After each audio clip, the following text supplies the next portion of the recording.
Good night in my loves. Ito po ang ikatatlong araw namin dito sa Turkey at nakita niyo naman yung view natin dyan sa likod. It's an overlooking lake. Napakaganda at inaatake ako ng aking allergy. Ngayon ay hindi muna kami masyadong naggagala dahil pagod sa biyahe.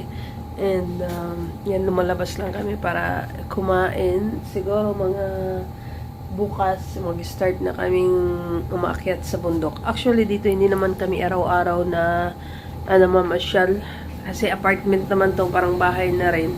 Parang bahay lang din. Kagaya sa Kuwait. Dito mga my loves, libre lahat. Libreng gala, libreng kain. Siyempre kasama ni Amo. Wala kaming ginagastos dito. Kahit piso. And yan, binibilhan kami ng mga gamit. Napakaganda ng Turkey. Kasi pagising mo, ito yung makikita. Actually, maganda dito na side. Kasi ito yung mountain side ng Turkey. Hindi kagaya sa ibang area. Itong area na ito ay Smith. Napakalawak po. Parang Kocaeli. Kocaeli yung kabuuan. Tapos Smith City. Ito yung parang, kumbaga sa atin, sa Davao, parang province. Tapos, hindi province. Ayun na nga, province din city, parang ganyan siya. And napakaganda dito kasi kagaya nito na summer dito sa kanila, sa ibang area po ng Turkey, sobrang init. Ito naman dito parang mainit ngayon, pero may time din na pagkagabi parang warm na siya, lalo na pagka umaakyat ka sa mga kabundukan. Napakataas po, napakatayog ng bundok dito. So, ito yung amo namin umalis. Andito na rin si Inday. Andito si Inday, yung kapatid ko. Naglinis, kasama na kami. Kasi nung nakaraang dalawang bisis kaming nagpunta dito, ako lang yung nasama. Kasi si Inday hindi nakahabol. Dahil sa, ano nito? Hindi nahabol yung visa. Ayan.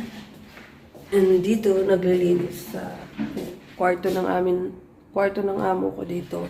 Tapos sa tapat, ito naman yung kwarto namin. Tulog yung alaga naming maliit. Nandyan. Lagi siyang natutulog sa akin. Ayun yung matutulog sa kanyang nanay. At ito naman yung view namin sa tapat.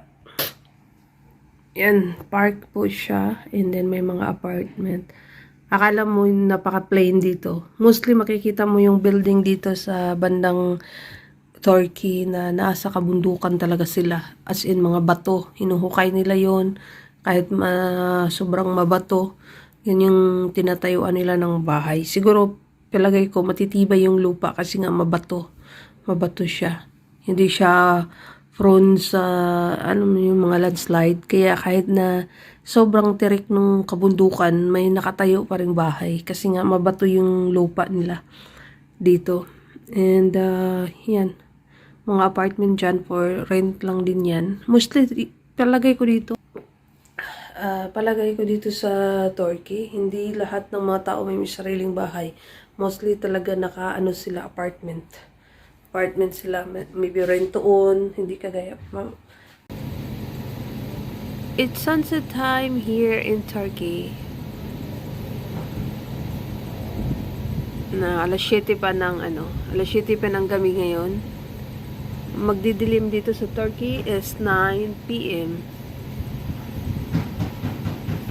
Yan yung view namin. It's mountain.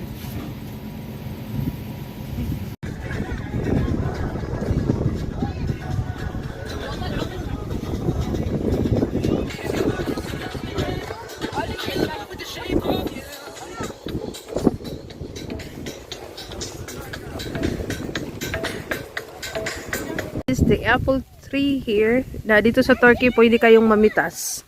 Hindi siya bawal. Basta wag nyo lang ubusin. Matigas pa siya. Nung last year, nagpunta ako dito. Sobrang daming bunga. Ngayon is, ayan konti na lang. Yung ibang dyan, nectarine, hindi siya namunga ngayon. Hi. What are you doing? Ann, silupin, Ann. She's picking? Nandito po kami. Kumukuha siya ng mga prutas na hindi sa kanya. Ano po to siya? Plum, yellow plum. Sa kanya yan lahat. Yellow plum at damihan namin. Wala kayong pakialam.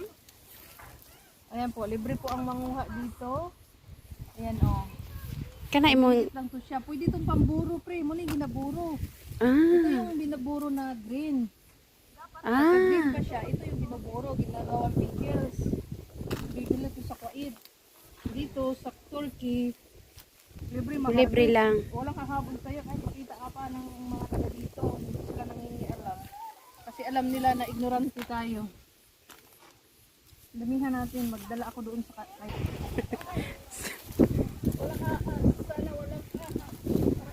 Pauso mo kasi ang kiling misupli eh. Aray, ayan o. Aray. Ito, lam. Ito, masarap po, hinog.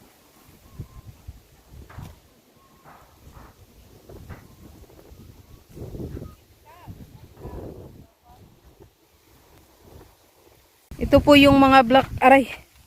Ito po yung mga blackberry na pwede mong kainin. Yan. Pwede mo na ito siyang makain. Yum.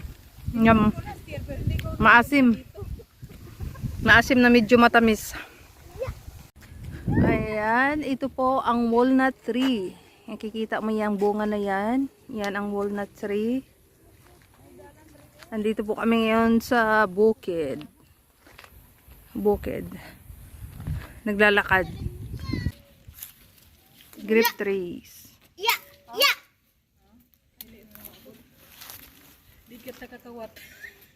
Grapes.